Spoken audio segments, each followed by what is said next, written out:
Hi, good afternoon, everybody, and welcome. My name is Dave Gertz. I'm the Media Technology Specialist from Lindbergh Elementary. And this afternoon, we're having a broadcast live from Lindbergh Elementary School, where artist Charles Kapsner, to my right, is in the middle of doing the fresco that's going to be painted in the next few years here at Lindbergh Elementary School. The subject of this fresco is the history of Morrison County. And we have a class right now, Mr. Wagner's 8th grade, 5th hour art class, who's watching us. They're behind me right here. And they're going to be asking some questions as we go on today, we hope. But I'm going to be talking with Charles Kapsner. We have Jeff Zavalowski, who's a subject here. And Diane, if you pan to camera number 4, look at Jeff sitting there. Jeff Zavalowski, of course, is world famous at Little Falls. He does everything from fly fishing to selling sporting goods, and rides motorcycles too. But Jeff is the subject of Charles's next drawing on the fresco. And I'm going to show you some other drawings that Chuck has been doing for the fresco. But first of all, for those of you that don't know, this is Charles Kapsner. He's over to my right. Hello. And he is the fresco artist. And Charles, can you explain a little bit, first of all, about fresco in general to the audience? In general, what it is, it's a type of wall painting where you paint into fresh plaster each day with a water-based pigment. So ahead of time, we have to have all of our studies, drawings put together, large-scale cartoons which are traced and transferred onto the wall. And as I mentioned, there's a fresh piece of plaster laid each day, which we then paint into. What we start that day, we have to finish that day. And if we don't finish, we have to cut out what is not finished. And we bevel away the excess plaster each day so we can control, the drying times, etc. Now, the fresco, we're going to show you the fresco in just a few seconds. But right now, Charles, I'd like you to explain what you're doing with Jeff here as part of this fresco. First, give us a little history of the fresco that we're doing right now up in the Performing Arts Center, and why Jeff is here today. Okay, well, first off, to backtrack for a second, we have completed the first third of this fresco, which is called Beginnings, and it really talks about what brought us here to central Minnesota, in particular Little Falls, the river. So we have the Mississippi River depicted. We also have the dam, which generates the electricity for this area and surrounding communities, and then a cast of characters that were sort of the early settlers of this area, the Native American culture, fur trading, the lumberjack, agriculture, engineering, nursing, education. So there's sort of the stoic characters that elements that brought us here. In the center will be a staircase, which there'll be another group of people, roughly 12 to 15 different individuals, representing some of the different nationalities that settled in this area, along with some of the enterprises that go on today that keep this a very thriving and healthy community. What Mr. Zavalowski, Jeff, is doing right now, he is modeling as one of our Polish representatives and also is demonstrating how to tie fly lures or fly casting lures. And so sporting, fishing is something that is very popular here in central Minnesota. So what I have here is actually drawing number 2, which we've started today, which is a portrait. Can you see it? There it is. It's beautiful. Okay. Right there. So this is what we're working on today. Yesterday we did a sketch which actually was the full pose itself. Can you flash I'll show over? you that, Okay. you bet. If you flash over, is that what they're looking at now? We're looking at right now. Okay, the one down below. We're going to get that one of Jeff. It's a beauty. Just like a trophy bass. It's a trophy Zavalowski. And he's on the wall. So that's how we start. I have to first come up with an idea for the pose, and so that was yesterday, just a quick compositional sketch of the pose itself. And now today we're working on the details for the portrait. So if you want to actually pan back a little bit and get all those drawings, there we go. We can show you. Okay, here we go. What we see are the four drawings that have been worked on for the center section right now. To the left is a portrait of Mr. Bill Angelos. You can see him there. That's Mr. Angelos. He will not be joining us today unless a miracle comes with FedEx. Okay, and as you move to the right now, you can see there was the quick compositional drawing that I had done of him. From that, we then got a bit more of a detailed drawing. So from that, I can blow up to the large scale. If you move again now to the right, you will see the staircase itself. That is the center section of the fresco. I'd like to add that was done last year by my associate Roger Nelson, who's very qualified to do architectural renderings, etc. And this is the staircase and steps from Our Lady of Lourdes. And it's, in my estimation also, it's a very beautiful piece of architecture in Little Falls that will be the centerpiece, and it's also a tribute to the School of Athens, a fresco done by Raphael back in the 1500s. Now, as you're talking, we can just tell with the fresco that we're doing here at Lindbergh, this is not just a piece of artwork. It is definitely a piece of history, too. Correct. And I'd just like to go into that in a minute about how this is going to tie into our curriculum at Lindbergh Elementary School. But for you, being a native Little Falls person, how does this tie into what you understand about Little Falls?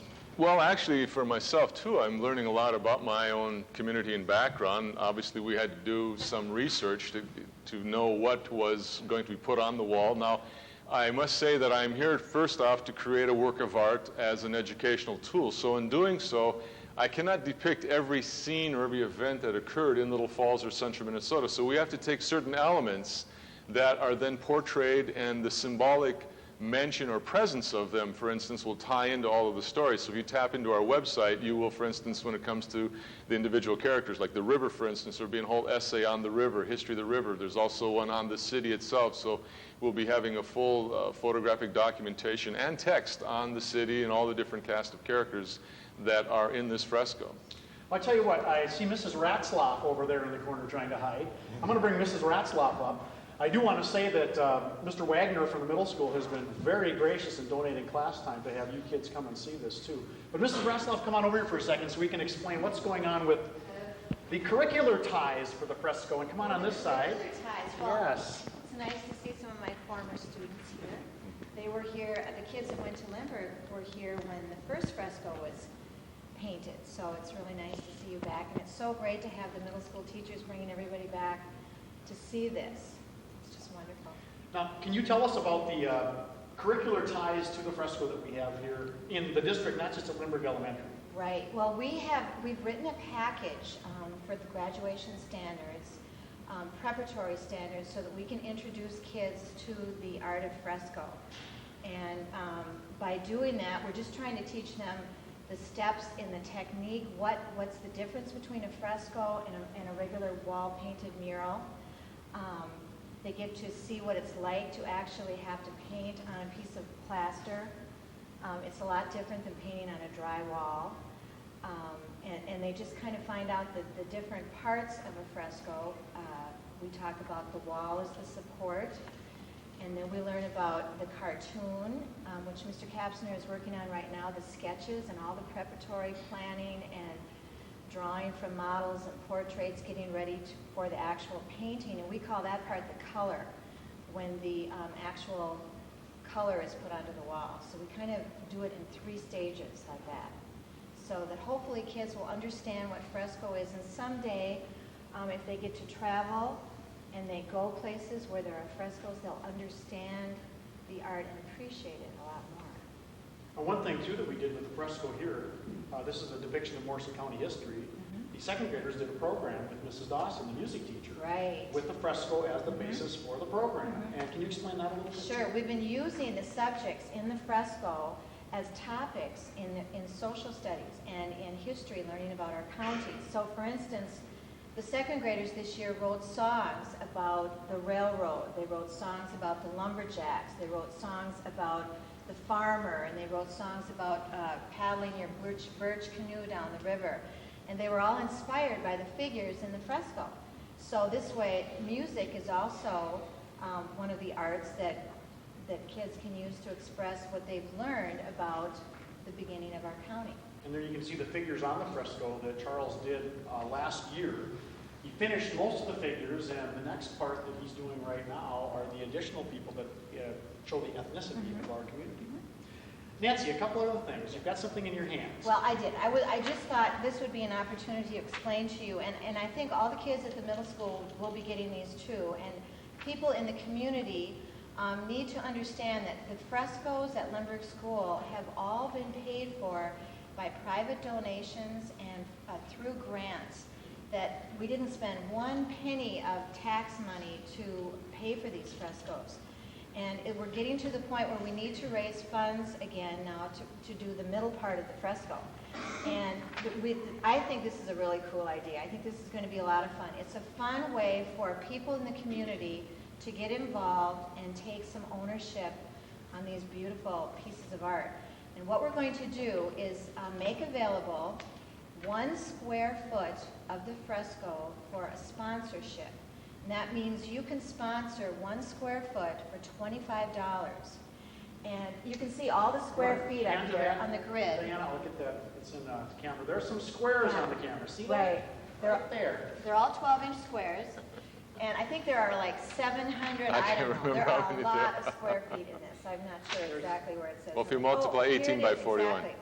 728 square feet. Oh, good, thank you. Look at the squares. Okay. There they are, right there. And what we're going to do is, if anybody's interested and would like to be part of this, they can sponsor 1 square foot for $25.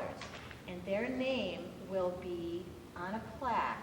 When the fresco is all finished, we'll have a gridded plaque, and their name will go in that square. Now, the plaque, of course, is going to be maybe 1 inch square. I'm not sure what size Right. to make that.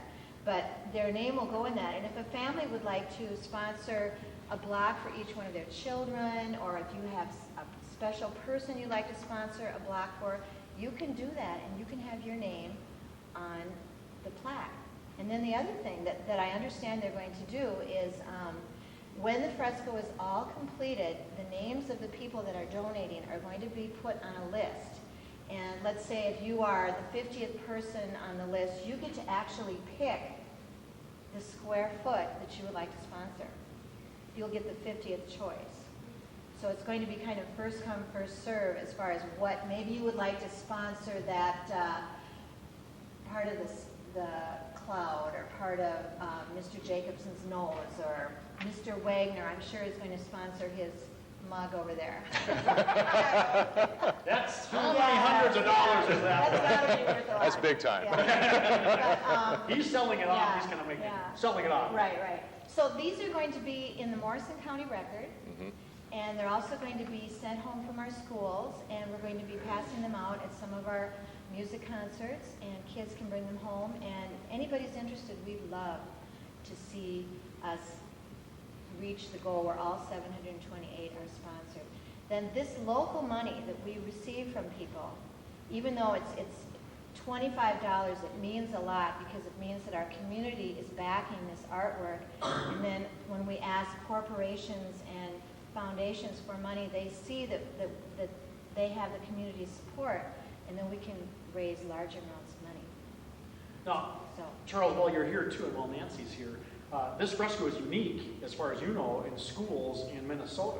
Is that correct? To the best of my knowledge, possibly during the WPA program, there was a lot of fresco painting going on in this area, all throughout the country. So there may have been at that time something in some obscure little school somewhere or something. I know, for instance, that the Long Prairie Post Office has a fresco in it that was done in the 30s. And I'm sorry I can't remember the name of the lady who had painted it, but she was quite popular with the Department of Interior and did a lot of post offices around the country. And I only found this out because I'd given a talk out there back in about 4 or 5 years ago, and someone asked us, do you think the mural in our post office is a fresco? And I says, well, I have no idea. And he said, well, we had to have some people especially come up from the cities and look at it and clean it. I went over there, and sure enough, there it was. So it is a unique art form for anybody, and especially us here. Now, you did one more fresco downstairs for us. Correct. On Charles Lindbergh. Right. That was in 1993. 1994, yes. And you kids probably remember that, we hope, because Mrs. Bradshaw did a lot of things with that fresco during its inception through the whole building process, and now it's a beautifully enclosed fresco that people can view for time eternal. Well, Nancy, thank you very much. you bet. Take this so you don't All right. rip me off here. Have fun. Thank you. Bye-bye. See you later. Okay. Now, we're going to continue for a second. I've got to just move this camera for a second and get back on this. Okay, we're going to talk a little bit about this project that you're doing with Jeff Zavalowski. So, do you have any questions that you'd like to ask about what's going on here today with this drawing? I know Mr. Wagner was looking at some of the things that Charles was doing, looking at his pencils, asking about that. Any questions that you have that I can relate to our audience of thousands out there today? Thousands. Now, don't make me stand here without questions. Yes, go ahead. How long is it going to take you to finish it? How long is it going to take him to finish this? The center section I'd like to see completed by the middle of October, somewhere in that area. So all summer long I will spend doing drawings like this of Mr. Zawalowski and other people that are coming in from the community. I guess I'd like to also mention one of the most unique things about the fresco here is all of the people that are depicted are from the community. So there's involvement that way as far as the different people that are in the first section and those that will be in the center. There's roughly, like I said, 12 to 15 here.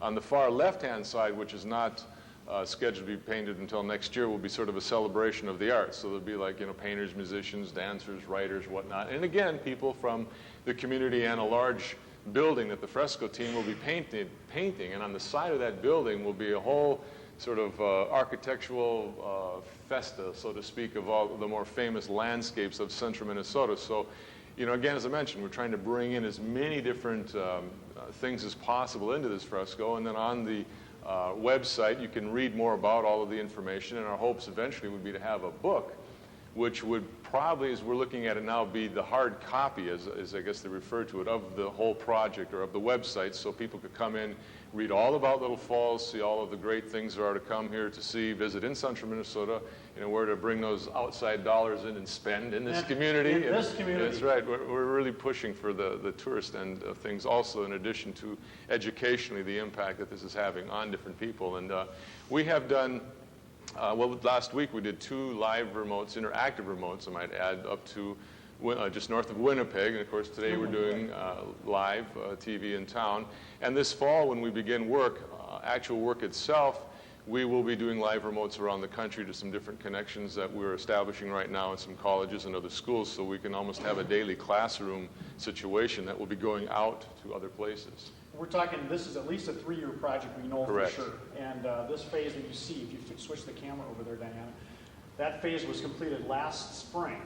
And Charles, since you were talking about the local connection, do you want to go through who some of these people are? I mean, I don't know if we have a copyright on these faces, but I see Mr. Wagner there. Look at him over in the corner. And here he is. Here he is in the live flesh. In the too. flesh. Well, we have. Who are these people? Just so the community can maybe get to know some of these people. Well, to start on the left here, we have Nancy Sakala, who is the Indian maiden, so to speak. She also is an artist and travels around the country selling her wares. And then Dr. Carrie Jacobson, representing agriculture, the farmer. Kim West is the educator behind the train engineer, who is my friend Michael Kretschy, who's been very interested in trains all of his life. And we have Paulette Papp, who is representing the nursing, the School of Nursing, and just all of what that has brought to our community. Then Mr. Wagner, John Wagner, is the fur trading, and then Mike Gammon is the lumberjack. And Mike is a friend of yours from high school days, right? He's from Swandale, correct. And bottom corner, I'm just going to pan down to this, and there is, of course, Charles Kapsner. Well, and since you mentioned that, that also is a piece of history in regards, personal history, not because of me, but because of who painted it. And I actually started working with Fresco back in 1974 in Florence, Italy, where I did study art from 1973 to 1981. And at that time, I met an artist from North Carolina, Mr. Ben Long, who I did study and apprentice with in fresco technique. And he came here last spring for about 5 days after I had done the full-scale drawing. And I said, well, Ben, we painted frescoes in Italy. We painted them in North Carolina. You've been to Minnesota, but you've not painted anything up here. So we got Mr. Long to come up and paint that particular piece in the fresco. So that really meant a lot to me, that my whole education kind of has gone full circle, where my teacher in fresco technique came to Little Falls and did paint on the walls. So it was sort of my PhD dissertation being looked at here, so to speak. You better pass. Exactly. That's great. Now, Charles, back to Jeff over here, who's been so patient to sit with us this whole time. Yes. How does Jeff tie in as far as the Morrison County history goes in? Well, again, we're talking about the different nationalities that settled here, and obviously the ring Zawalowski does ring Polish for all of those in the listening audience. And again, there'll be quite a cast there as far as the French, German, etc. And that's where Jeff comes into play. Jeff and I actually had we went to high school together, so we were classmates graduating in 1970, and we were laughing yesterday about some of the things we used to do in the art room, and that we were involved in film. We did our own black and white filming, developing of things back in 1970, and so here we are, working together in this building, again, educating. And that's what's great about he being here today and yesterday, is that he's demonstrating something else to the students. So we're trying to, in addition to the fresco being itself a teaching and to getting the people involved that are here modeling, to work with some of the different exciting things happening in our community. Well, you're going to tie a fly in a minute over there, but I'd like to have the kids maybe take a look at some of the drawing part. If you have any questions about this, we do have a phone number if you want to call. They have to go pretty soon too anyway.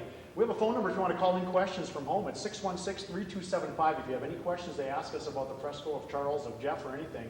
I think what we're going to do, this class has to go in a second, right? You'd like to make sure they see a fly tie, right? Won't be able to do that. We're going to do that online anyway. Okay. Well, we're going to do that live just to demonstrate that. Yeah, Definitely. exactly. So we're going to continue with some of the drawing. And if you go over the shot of Chuck with the face, there is the drawing that we're looking at right now of Jeff.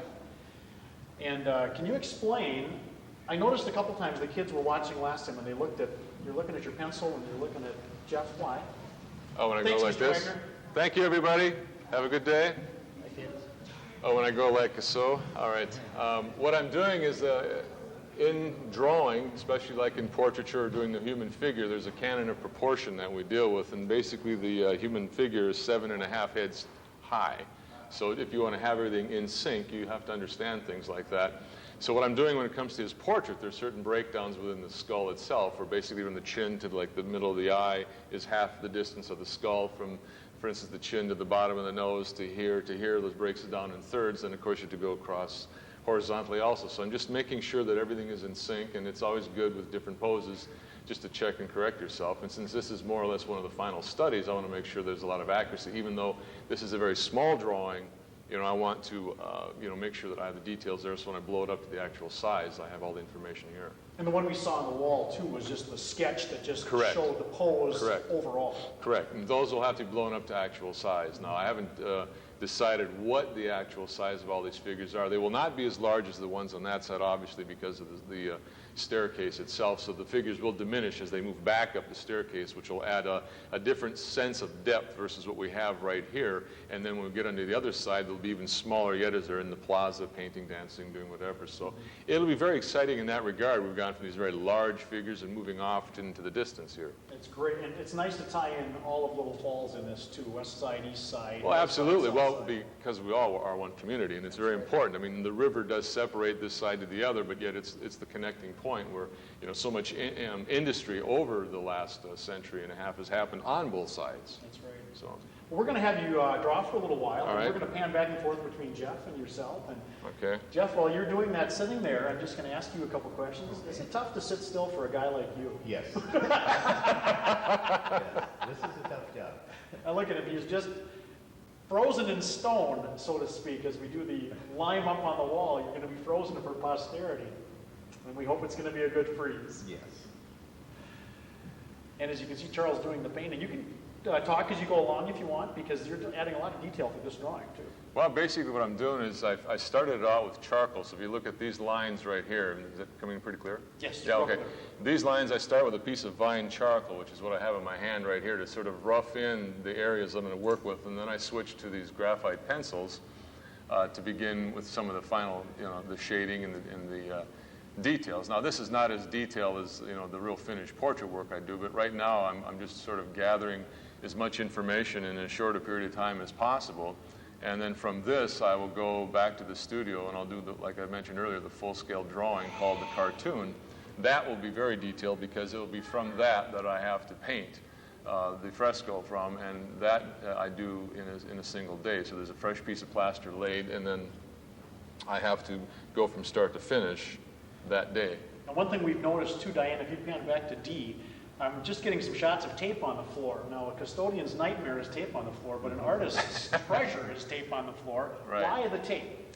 Well, that's to make sure that we can get everyone positioned back where they're supposed to be, because in drawing, painting, etc., especially in the sort of realistic manner or style that I use, you want to make sure that your model is back in position, that I'm back in position. So, and since we have such a large room with all these distances, it's important to have all this stuff mapped out properly. So Jeff knows where he has to be, I know where I have to be, and we just hope the janitors, I've kind of asked them, please leave all the tape where it is, and we'll take care of it later on, but that's We're just one going of to those put a things. piece of protective tape over it too. So. More or less. We'll polyurethane it in, then they'll kind of go like, now what those guys do up there. Is it true that Jeff doesn't have to change clothes during this whole process? I mean, he wears this. You can tell from there. I'm glad this isn't scratch and sniff live TV, let me boy. tell you. Actually, no.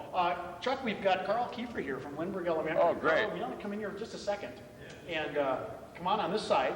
Just looking over his shoulder and watching him do his sketch. Well, Carl is here to just sort of see what he's going to have to go through, so. Now, Carl, we're going to talk just for a second. This is on live TV on Channel 6 Land. And Carl, I want to ask you, as the principal of Lindbergh, how the Fresco has impacted the kids, staff, and everybody at Lindbergh. Certainly is a piece that pulls people together. And we've had many conversations, about the piece, but I think the first one, probably before the piece was even up, was when we built the building in '95, and we were looking at different ways to involve the community into our schools. That schools are built for more than just the students and teachers, parents. It is a community involvement with that. And when we talked about different ways that we could bring the community in, Chuck was just, I don't know, visiting. Well, I just had come back right from France. We were working on the Nations Bank project, and Cal Jackson had suggested that Fresco be done here, so I just came into town for Christmas, and next thing I know, they got blueprints out. Can you do it here? It was kind of a natural to pick up on the Charles Lindbergh theme, which the architects just did a marvelous job. Oh, absolutely. They've won a national award also with the building, so.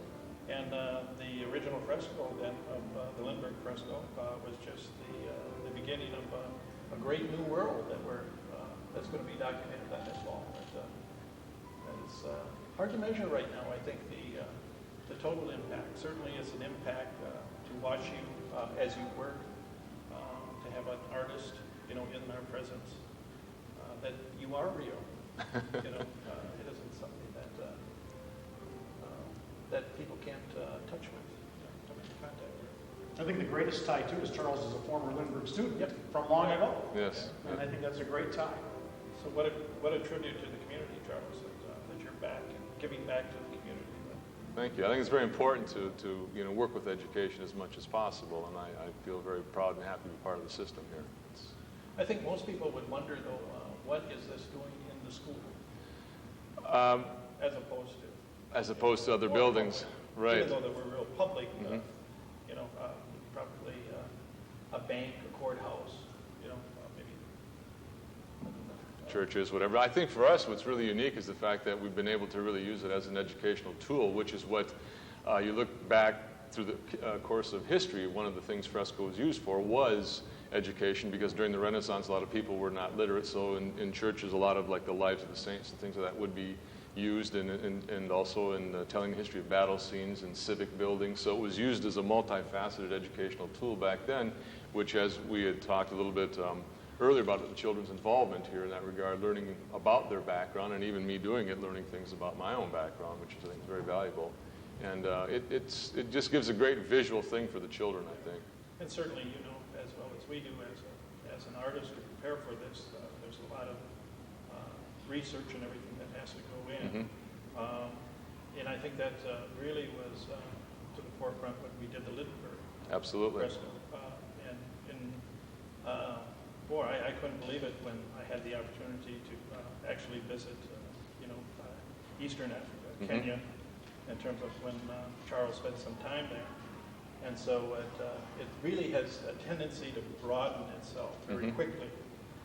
Right now, I think the challenge for us is to make sure that this piece isn't just Lindbergh. Correct. That this is a community piece. Absolutely. And that involves everyone, in school or out of school. And we do get a lot of visitors. What I have found interesting is just the friends of mine that come in from around the country, bring them over, just different people from around the state. And one of our former foreign exchange students, David Sato, who was here back in the early 60s, was here last summer for several days, and I brought him up here, and of course I'd known him really well back in those days, and he stays in touch and teaches at the University of Sendai in Japan, and he's been hooking up to our website, and we're hoping that we can do an interactive piece with one of those universities this fall, in addition to other schools that we're contacting around the country. So, we're even bringing back our old foreign exchange students in that regard. And you just think of the potential within the last, as well as in terms of technology. That's why we're doing it. Exactly. have at our disposal right now to broaden that base. Absolutely. Well, thank you, Carl. We're going to have Jeff Zawadzki do a fly tie here in a minute. So, thank you. Yeah. Thank you, Carl. Thank you, Carl.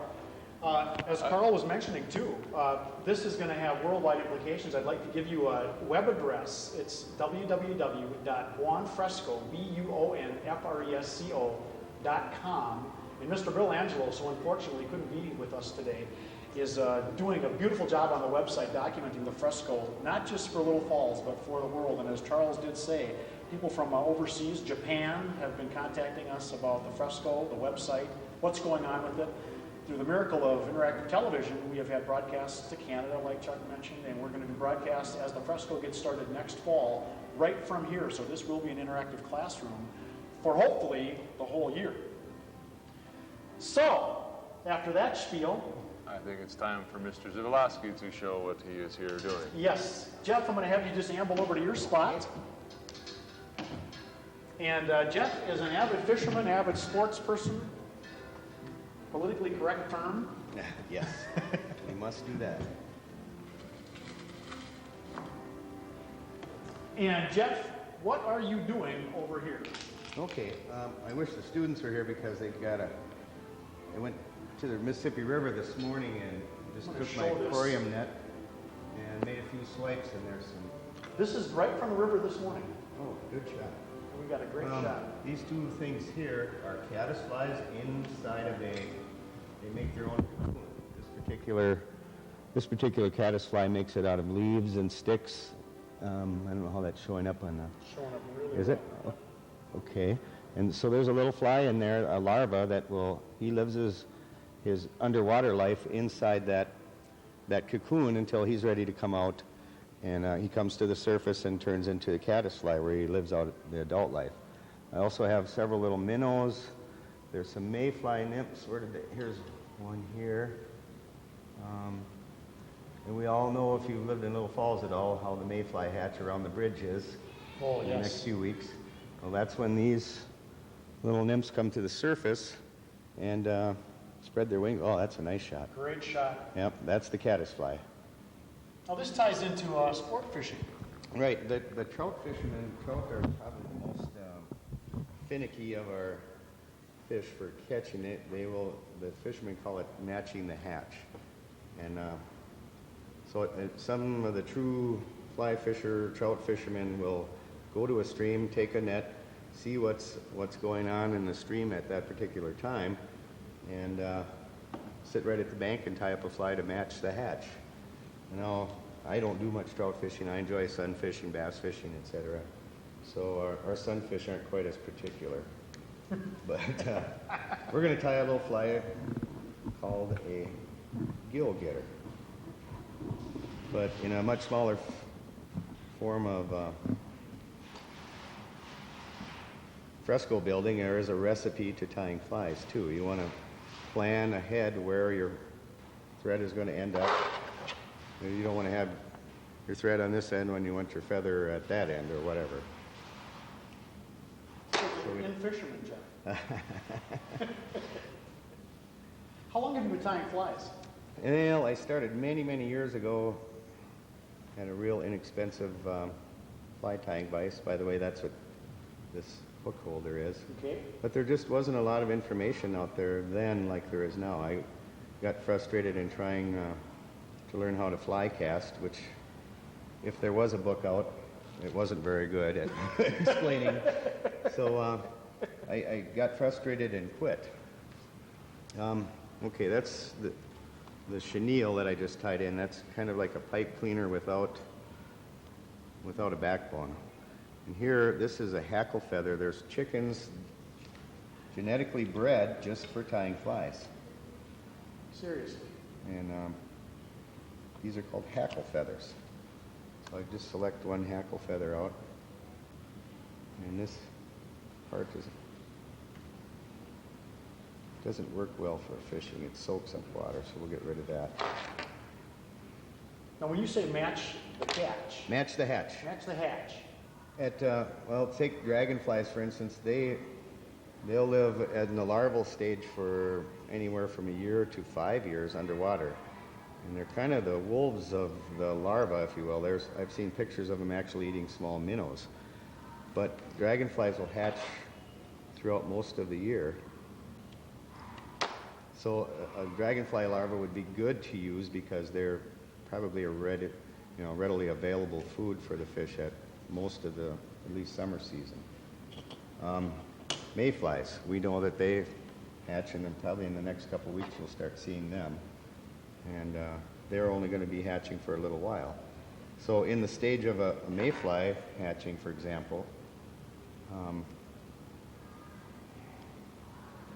they come to the surface as a larva and come out of their case, they spread their wings and they fly away. So at that point they're called emergers, and the trout or whatever fish is feeding on him will see that there's this case or shuck that it's called that he's coming out of. So that's an identifiable type of a fly that you would tie at a match, look like a new bug coming out of the larval case.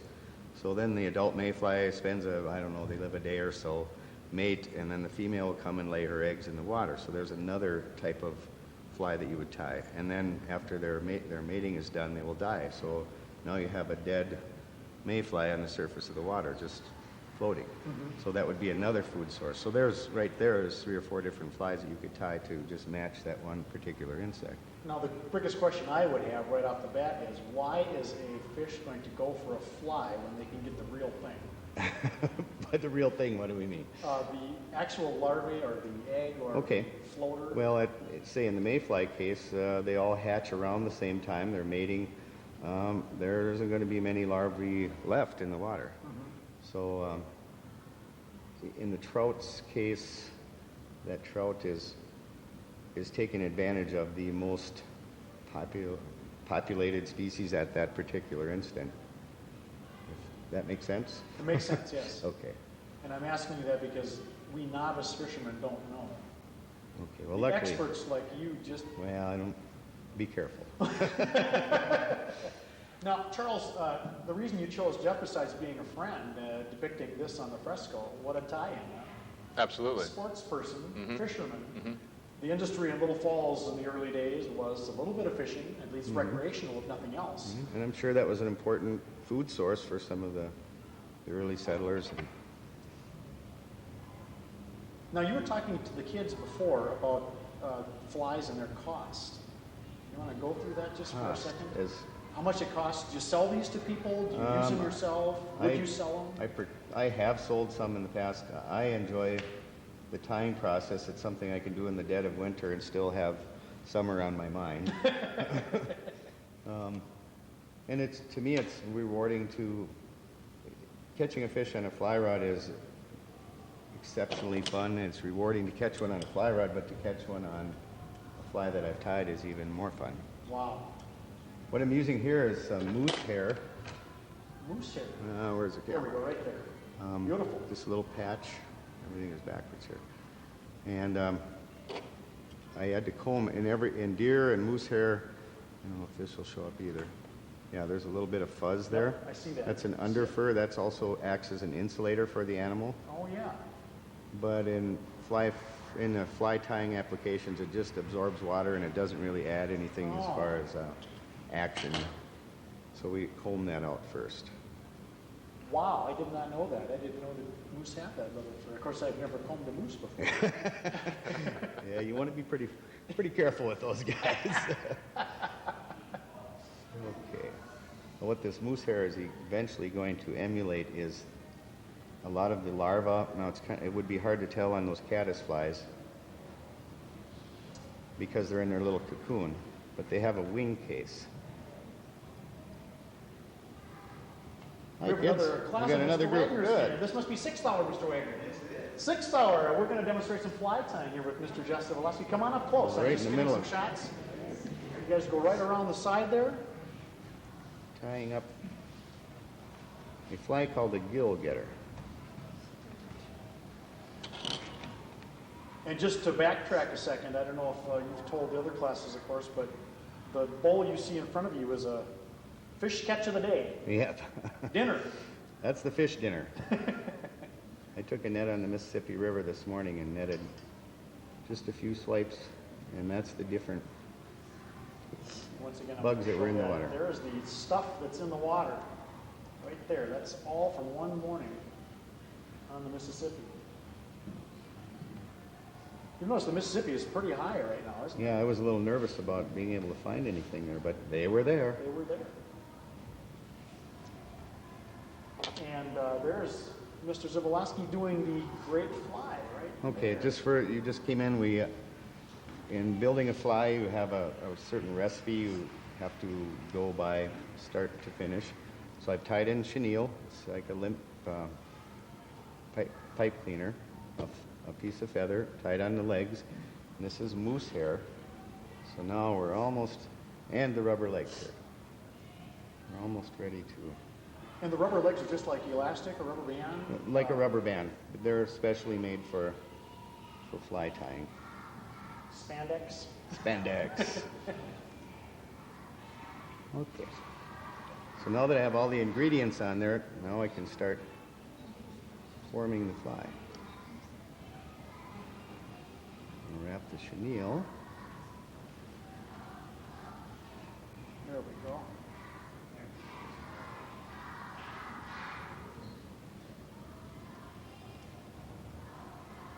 If anybody in the audience does have a question, we're going to be doing this for about 2 more minutes. That's about it. We have to cut off at about 1:45. The number here is 616-3275 if you want to ask Jeff a question, or else you can always see him at his place of employment, Pap Sport Shop. That is correct. And quite often I have classes there in fly tying. If you're interested, just give me a call at the store and I'll let you know when our next class is. And you can also visit Charles Kapsner on the Fresco website at www.juanfresco.com. Oh, there's a phone call. Grab that, Diana. This could be an outside call. Hello, And Charles is Mr. taking the phone. Angelos. The man who should be here, the other exact. Actually, Okay. It's, Mr. Angelos on the phone. Oh, God. Oh. Dave, Mr. Angelo says he's been watching us and thinks we have a series here. So you going to write for us? Thank you, Bill. Thank you, Bill. Now, I've got my hackle feather tied in. This is called a hackle plier. Just a Thank you. simple spring. Attach that. Okay. And we just wind Okay. Bye-bye. that feather into the chenille. What a caller we had, Chuck, huh? That was not set up. We just have not set anything up here. Nobody has been paid. Nobody, and no animals were harmed in Yep. the making of this fly. Yeah. Actually, what we're going to do, Diana, I think I'm going to say goodbye to our audience out there. And we do want to thank you for joining us on Channel 6. This is Jeff Zabolowski again, artist Charles Kapsner. And I don't have a camera on him right now, unless you want to go back to the spot there. I guess I better And there's sit down. the fresco drawing that he's doing of Jeff Zabolowski right now. This is John Wagner's art class from the middle school, 8th grade 6 hour, correct? 8th grade 6, they're so quiet, this is not like Really? I 8th graders know. especially. Wow, last couple of days of school. Yep. Give us a cheer, yay! Short timing on summer vacation That's here. right. And I'm Dave Gertz, the Media Technology Specialist here at Lindbergh, and we do thank you. We'll be back online on Channel 6 throughout the year and throughout next fall as the fresco gets completed more and more.